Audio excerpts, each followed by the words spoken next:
Hello, I'm Robert Pekkanen. I'm a faculty member at the Henry M. Jackson School of International Studies at the University of Washington, and today I'll be talking to you about political and social stability in Japan.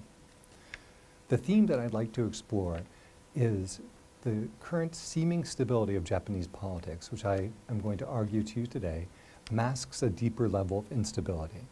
I'd like to start off by giving you a brief historical background that will help explain the context of the stability of Japanese politics today. I'm going to focus on the period known as the 55 system, which begins in 1955 and continues until 1993, and then the period of instability that follows after the dissolution of this 1955 system. Before the advent of the 55 system, important eras include that of Taisho democracy, which is Japan's flowering of indigenous democracy, 1918 till about 1931, which collapsed into Japan's period of authoritarianism and militarism and World War II. And also the US occupation, which followed the end of World War II from 1945 to 1952, in which the occupation planners followed a policy of demilitarizing and democratizing Japan, which seems to have borne fruit in Japan's long democratic period after the end of occupation in 1952 up until the present day. I want to divide that post-war democracy into two main periods, and the first is the 55 system, which begins in 1955 and ends in 1993, and the second is this last 25 years is the period of greater instability in Japanese politics. The 55 system is a stable period of Liberal Democratic Party, or LDP, dominance, although there is significant change over time, as we would expect in almost 4 decades of Japan developing rapidly as an economy, changing as a country. But it's really the last 25 years that I'd like to explain, and it's this period that has multiple new sources of instability overlaid by a veneer of stability in Japanese politics that may make you at first glance think that it's a continuation of the stability of the 55 system, but actually there's a lot more going on. So let me begin by talking about the 55 system. It provides us a good baseline for understanding both the historical development of Japan's politics and also makes the contrast a little bit clearer with this period of the last 25 years. So the 55 system, one thing you can tell is it's named by political scientists like myself because the name is self-explanatory. The 55 system is a system, political system, that begins in 1955. And throughout this entire period, which ends in 1993, the Liberal Democratic Party is in power and the Japan Socialist Party is in opposition. Another of the eternal verities of the 55 system is that the electoral system is known as single non-transferable vote multi-member district system. And this is SNTV MMD in the parlance of electoral system specialists. After the collapse of the 55 system, this electoral system has changed. I'm going to argue that that also brings about multiple new sources of instability and change in Japanese politics. But the period of the 55 system and LDP dominance ends with the revolt of some Liberal Democratic Party legislators and a fateful no-confidence vote in 1993. The 55 system begins in 1955, and we can consider its first phase continuing for most of a decade until about 1964. During this period, there's a unified opposition. The Japan Socialist Party embodies the central opposition to the Liberal Democratic Party.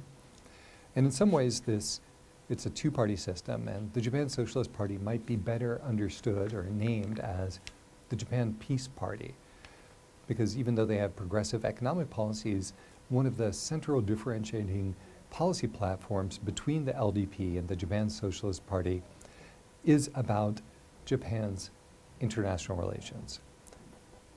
The Japan Socialist Party advocates that Japan should become the Switzerland of Asia and pursue a policy of neutrality, whereas the Liberal Democratic Party advocates a policy of engagement and military alliance with the United States. Because the Liberal Democratic Party, as you'll recall, one of the defining features of the 55 system is that the LDP always wins. Japan embarked upon an alliance with the United States that continues until this present day. However, even at the end of this first decade of the 55 system, we see the formation of a splinter group from the Japan Socialist Party, a more conservative or right-wing socialist party, the Democratic Socialist Party, and then the formation of a party, a political party that stems from a lay Buddhist movement, the Soka Gakkai movement. And the political party is known as Komeito, sometimes translated in English as the Clean Government Party.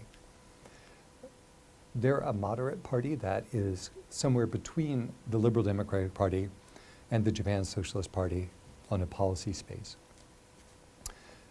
Then beginning around 1964 until 1976, we see the same pattern of the LDP winning every election, the Japan Socialist Party being the main opposition party. But the intensity of polarization, the intensity of the debate around Japan's military alliance with the United States, which brought many people out into the street in violent, sometimes violent protests in 1960, declines as Japan is not involved in any military conflicts and as Japan's economy begins to grow. The Japan Socialist Party vote declines from about 32% at the beginning of the period to about 20%, but the LDP also declines, even though they're always winning the election, from about 57% to 41%. And this is a period in which the Liberal Democratic Party pursues a policy of income doubling. It's an audacious policy to double the income of Japanese citizens, and it works. So there's a huge economic growth in this period. But the LDP loses votes, but the Japan Socialist Party doesn't win them. So both parties are declining. It's a period of increasing polarization, increasing pluralism in elections. And we can consider this a shift from a two-party system to kind of a one-and-a-half-party system. And really, it's in this time period, the results of the elections are pretty well known in advance. The LDP has won the elections, and they're going to win the elections in the future. So the LDP, this conservative party, is going to be able to shape Japan's political future.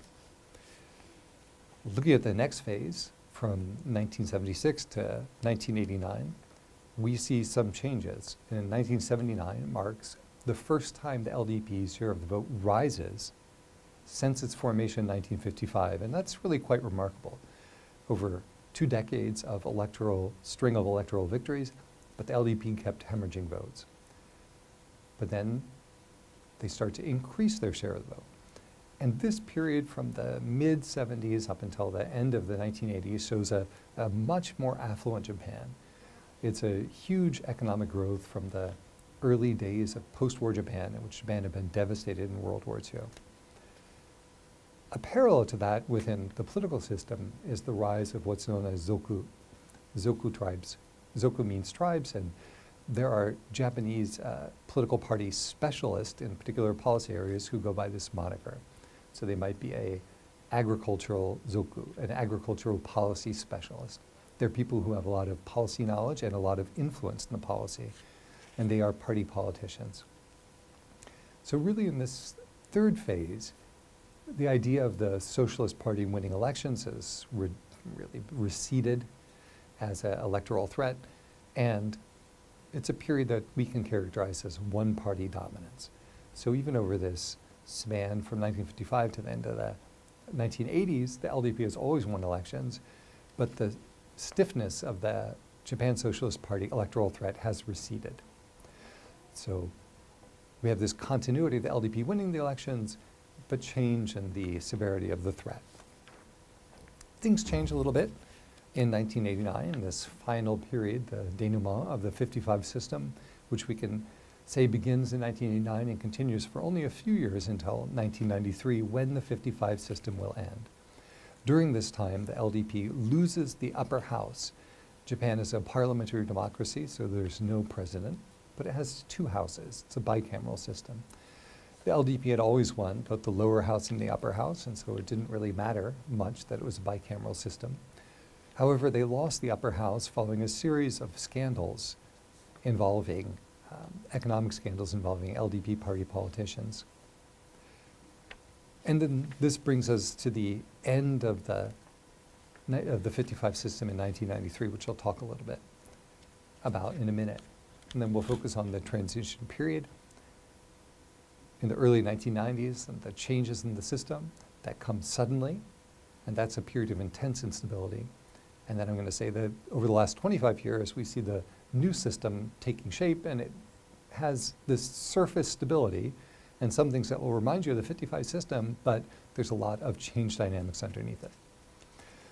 So to kind of survey this 38-year period of the 55 system, we see the rise of new parties, increasing affluence at the individual and national level, and the increasing clout and savvy of LDP politicians, the decline of the socialists, and the decline of the intense ideological polarization that tore Japanese society apart into massive demonstrations in 1960 and around that time for several years. We also see changes in the LDP's dependence upon different interest groups. Farmers were a very important interest group for the LDP, which is overrepresented in rural areas. However, they decline in importance as Japan's economy shifts markedly away from dependence upon the agricultural sector, and as the number of farmers, as the share of Japan's population declines. So now I want to turn to the end of the 55 system in 1993.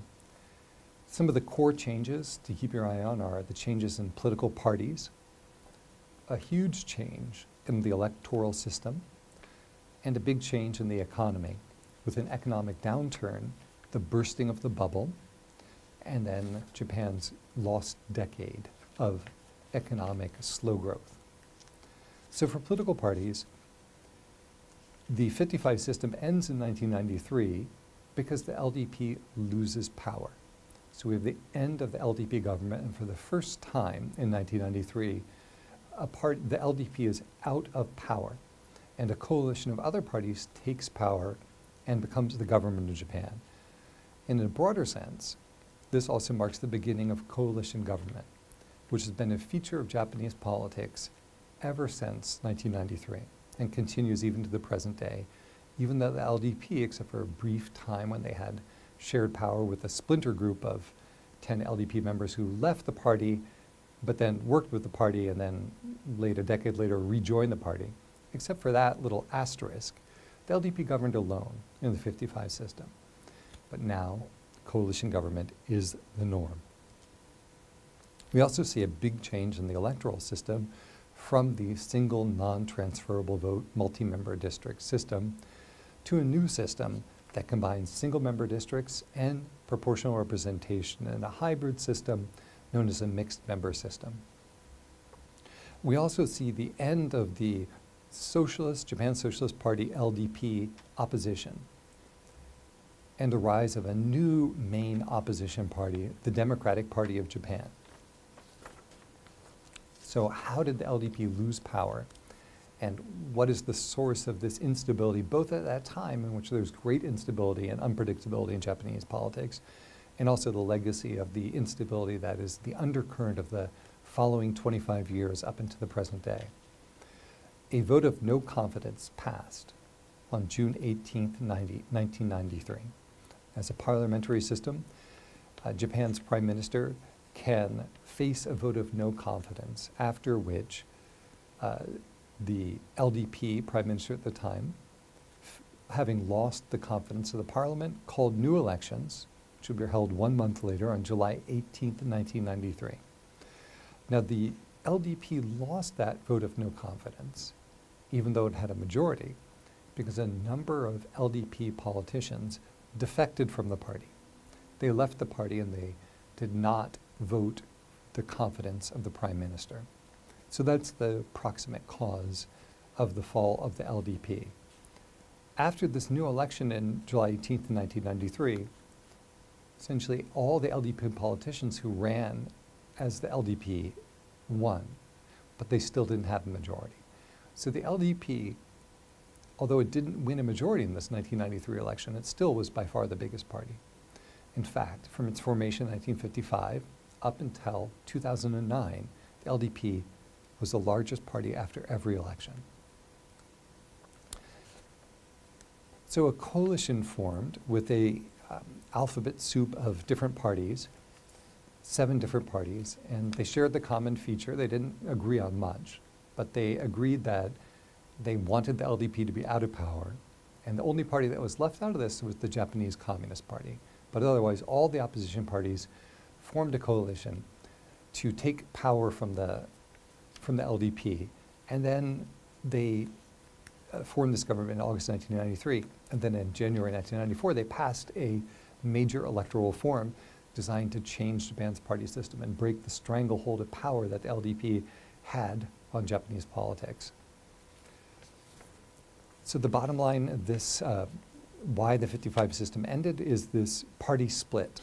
And it was led by a Japanese politician named Ichiro Ozawa, who was a leader of one of the factions in the LDP, kind of seen as in the thick of Japanese party politics and the old way of doing business.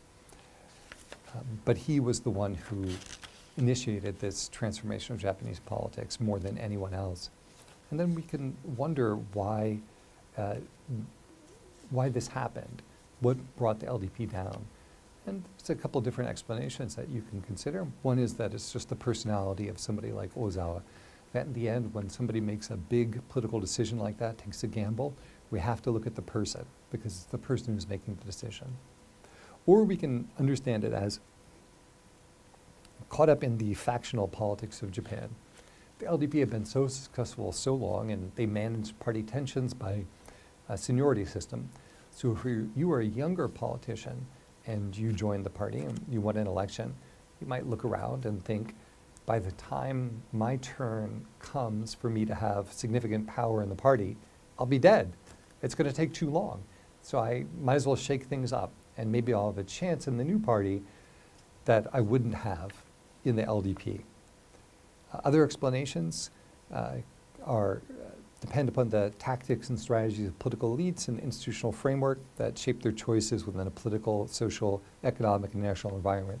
That's Gerald Curtis's explanation. It's much more complicated if we understand how this major change in Japanese politics took place. Another thing that was happening about this time, and one of the reasons that this early 1990s is such a period of instability, is the collapse of the LDP, the change in the 55 system that had really undergirded Japanese democracy for decades, the change in the electoral system that's going to rework Japanese politics significantly over the next 25 years. But you also might recall the bursting of the Japanese economic bubble. And this was primarily the real estate and stock asset prices in Japan, which had become significantly inflated and then precipitously collapsed, leading to a burden on Japan's economy and non-performing loans that dragged down growth over the next decade, sometimes characterized as Japan's lost decade. And that also happened in this early 1990s period. And one way to understand how frenzied the Japanese economy got is that at the beginning of the 1980s, Japan's real estate value was about equal to the entire US. At the height of the bubble, the real estate value of Tokyo, Japan's capital city, was more than the entire United States. So you could, if you had enough money, either buy all of Tokyo, or you could get everything in the United States, New York, Los Angeles, Chicago, the Grand Canyon, and all the other bits.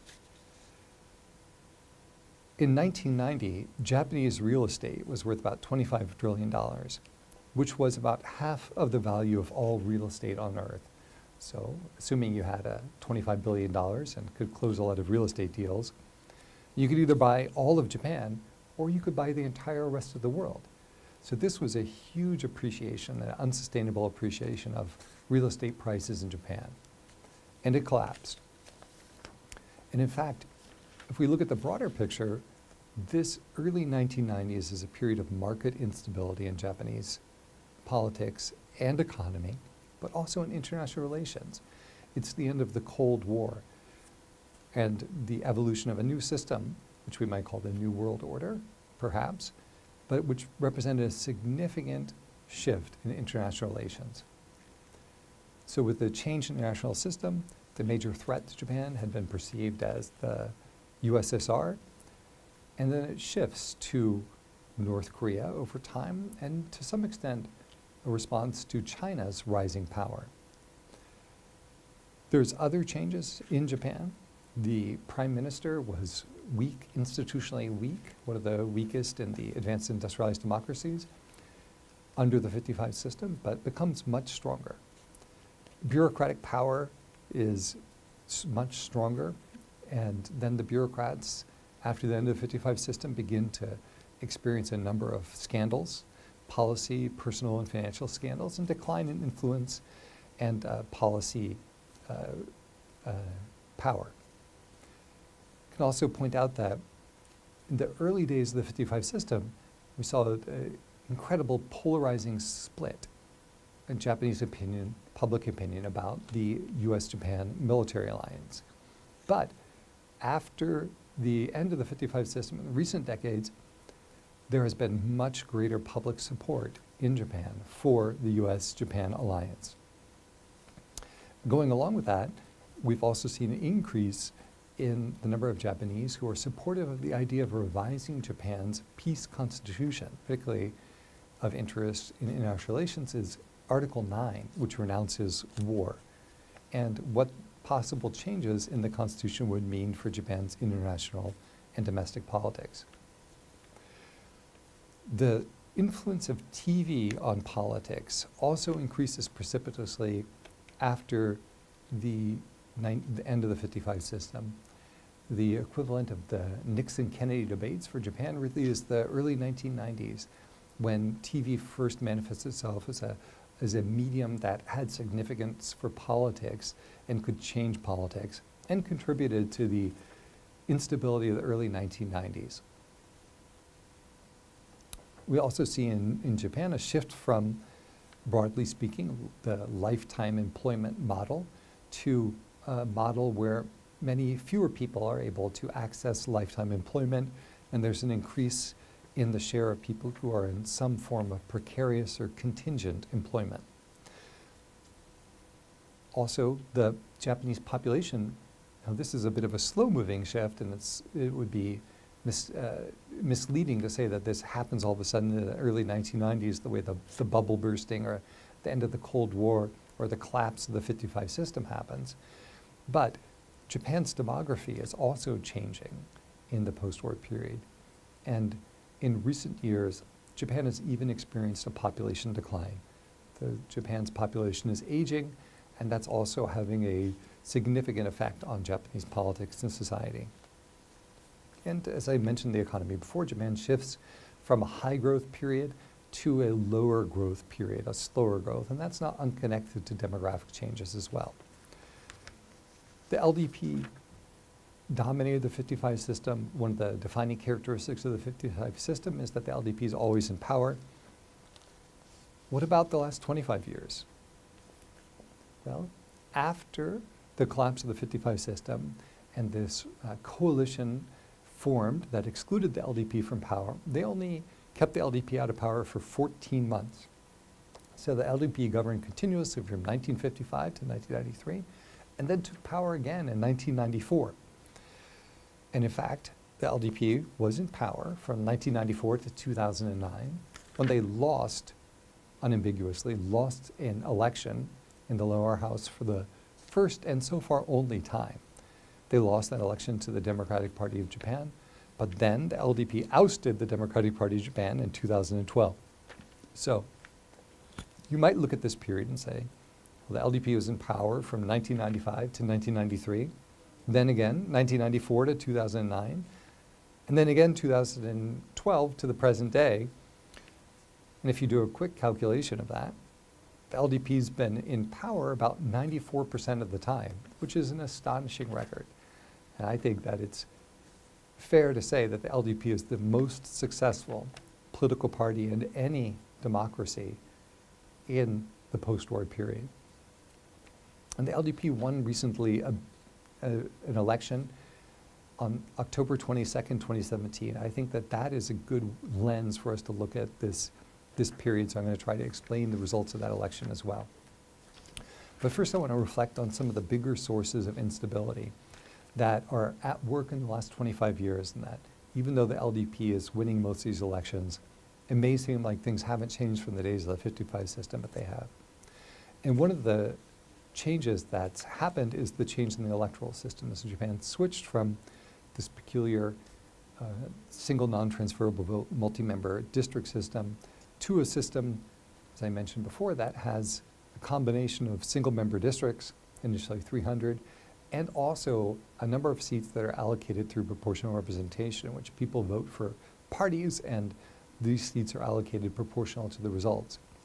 In the first election, there were 200 of those. So this system we can call as a hybrid system, a mixed member system, and because it has no connection between those two tiers, and because there are more single member district seats, we can call it a mixed member majoritarian system, which makes it a little bit more of a majoritarian system. So the things that are happening with that are, because people vote for a party as a party, then the party's image matters a lot. And because of that, TV and media, which first erupted into significant political influence in the early 1990s, have had a continuing effect. When we can think about that in terms of the prime minister, as the prime minister's role has changed in the last 25 years, the prime minister has become much more influential. There's a great increase in the prime minister's power vis-a-vis other party leaders and vis-a-vis backbenchers. And partly that's connected to the importance of the party image. People think of the prime minister, they think of the party leader, and that affects the party image disproportionately, and that can affect the vote, because Japanese have two ballots. They vote for the person who's running in their district, the single member district or the single seat district, and they have a second ballot in which they vote for party, and that is affected by the party image. So the party leader has a big effect on party image, and that's literally the face of the party as seen on TV.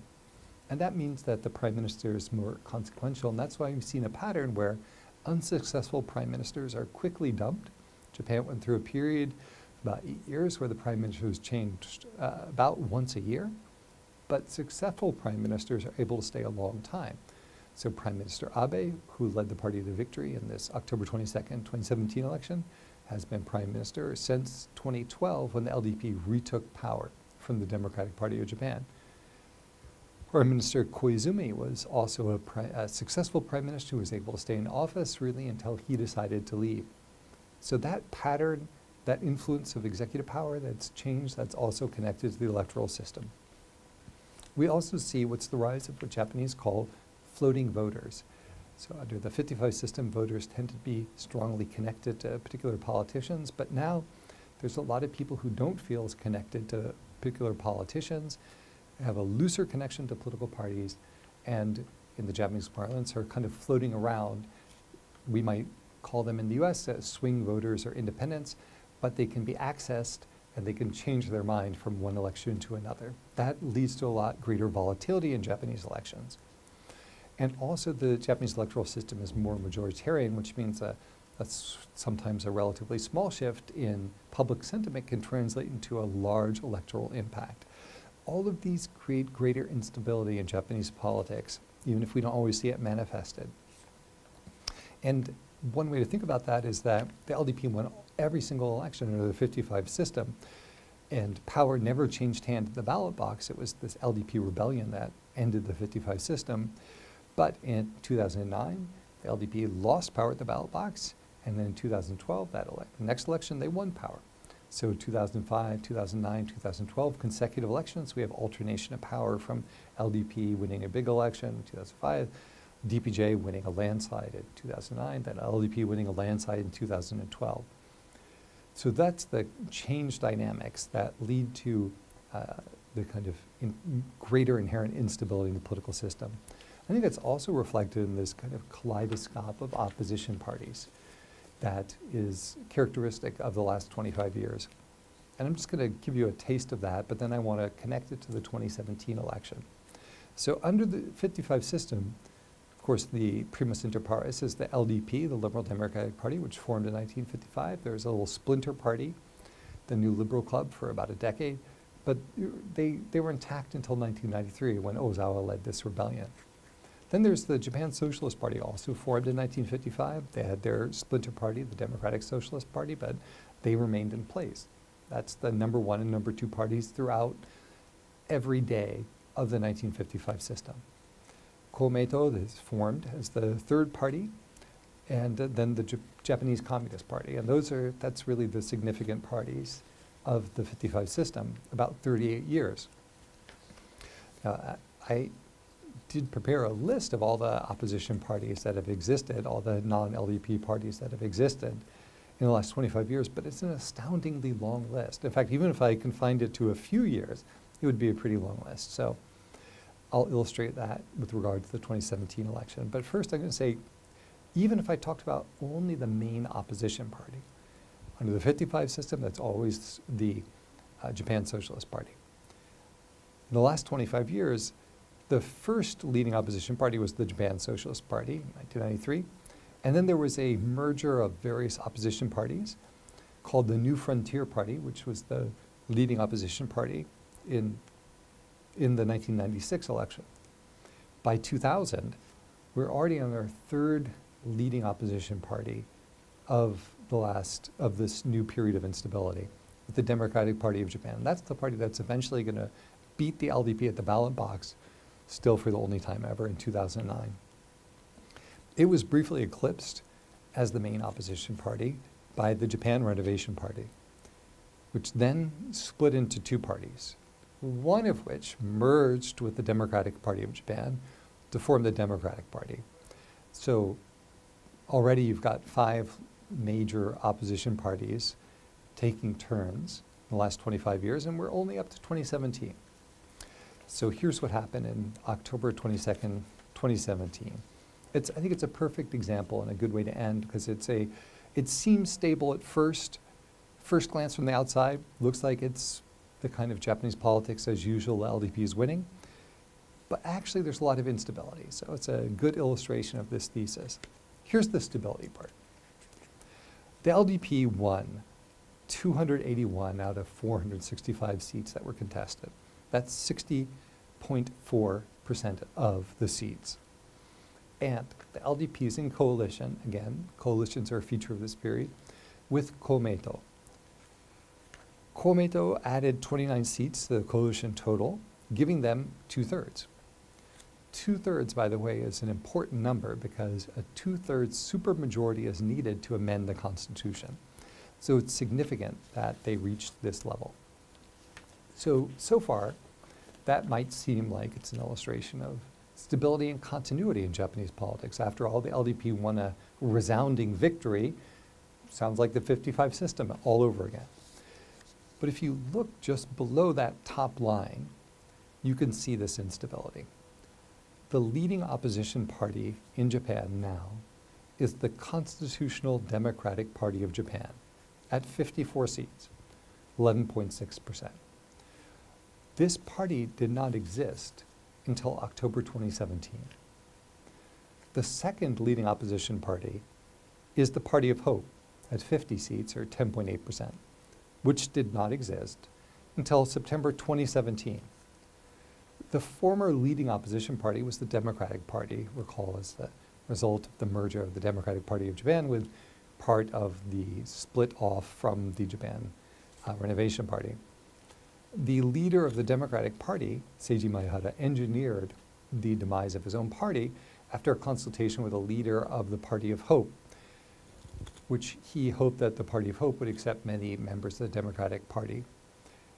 Then the leader of the Party of Hope, Yuriko Koike, who's the governor of Tokyo, created what the Japanese press rather fancifully dubbed the Death Note, which contained her indication of which of the Democratic Party legislators she would accept in her party. So this was a chaotic, couldn't be more dramatic, run up to the election. She's conservative, and so there were many members of the Democratic Party who were more liberal, who she looked like she might exclude. And so then one of the leaders of the liberal wing of the Democratic Party split the party, formed a new party, and that's the Constitutional Democratic Party of Japan. That constitutional party is no coincidence. One of their main arguments is that we should protect Article 9 and protect the Constitution. So the fact that in the heady days before this October 22nd, 2017 election, the main opposition party, Democratic Party, went through some kind of a near dissolution, although it still has seats in the upper house and still has seats at the local level, but imploded to a large extent, split off with many of its members forming, the conservative members joining this Party of Hope, which had not existed until the month before, or forming their new party, the Constitutional Democratic Party of Japan. So there's a lot going on with this opposition party, and really that story, the dramatic changes before the election, is something that we could have talked about in relation to the last several elections in Japan. So under the surface continuity of the LDP continuing to dominate Japanese politics and win the elections, we see that there's actually another level of much greater systemic instability.